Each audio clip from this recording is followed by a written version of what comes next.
Milli Məclisin sədri Sahibə Qafarovanın aylıq vəzifə maaşı 3550 manatdan 17000 manata yüksəldilib. Globalas xəbər verir ki, Prezident İlham Əliyev bununla bağlı müvafiq dəyişiklikləri təsdiqləyib. Dəyişikliklə Milli Məclis sədrinin birinci müavini 16000 manat, Milli Məclis sədrinin müavini 15000 manat, Milli Məclisin komitə və komissiya sədri 13000 manat, Milli Məclisin komissiya və komitə sədrinin müavini 11500 manat, Milli Məclisin deputatı 9000 manat məbləğində aylıq vəzifə maaşı alacaq. Bu fərman 2026-cı il yanvarın 1-dən tətbiq edilir.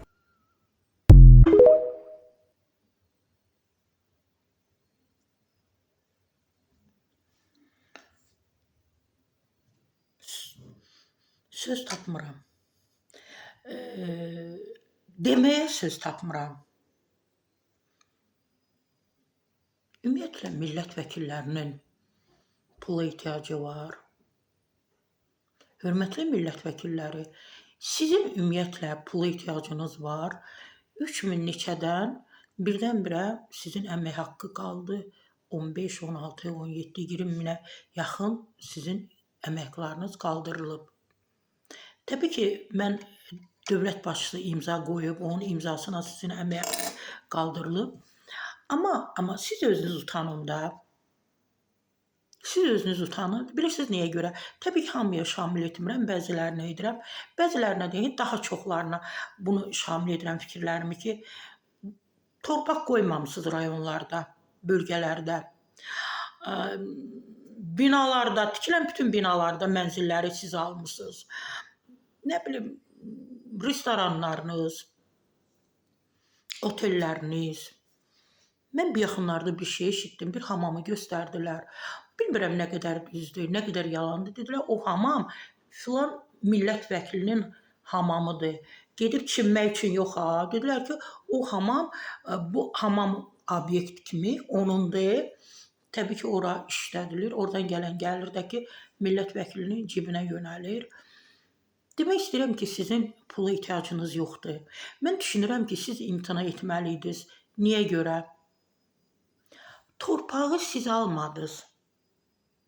Qanı da siz tökmədiniz. Qarın içində günlərlə o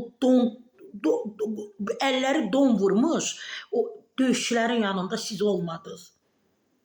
Siz o 44 günlük müharibədə yemək onlara çatdırırdılar, donurdu. Onu mənə deyiblər. Deyir, biz o qablarda donmuş yeməkləri götürürdük, isidirdik nəfəsimizlə yeyirdik. Siz bunları görməmişsiniz. Siz bunları yaşamamışsınız. Heç birini yaşamamışsınız. Amma deyirsiniz, bizim haqqımızdır. Nədir sizin haqqınız? Baxın, nədir? Hər şeyiniz var da. Bütün villalar, bütün evlər, yenə dedirəm, bütün torpaqlar, hamamınıza qədər varınızdır. Deyin, yoxdur. İmtina edin də. Deyin, o döyüşçülərin olsun, bizim üzümüzü ağ edən, bizim başımızı uca edən veteranlarımız var, 80 manat alır.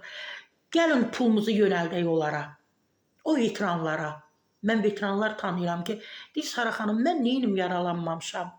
Amma mən döyüşün içində olmuşam, mən vuruşmuşam, mən qan görmüşəm, mən şəhidlər görmüşəm, şəhidi çiynimdə daşımışam, gətirmişəm, dəfnində iştirak etmişəm, onlara təsəlli vermişəm, onların silahını daşımışam, öz silahımla bir yerdə.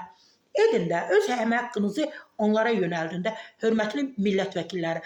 Sabah hansısa bir hadisə baş verəndə, sizə aid olan o mülklər var, sərvətlər var, siyahısını biz görəndə dəhşət yaşayacağıq. Çünki indi deyirsiniz ki, heç nəyimiz yoxdur. Yenə də deyirəm, ifadə edə bilmirəm. Yenə də deyirəm, ifadə edə bilmirəm. Sizin hər şeyiniz var. Amma 80 manat veteran pul alan o döyüşçülərimiz var, veteranlarımız var. Onların heç nəyi yoxdur. Medalları var prezidentin imzasına.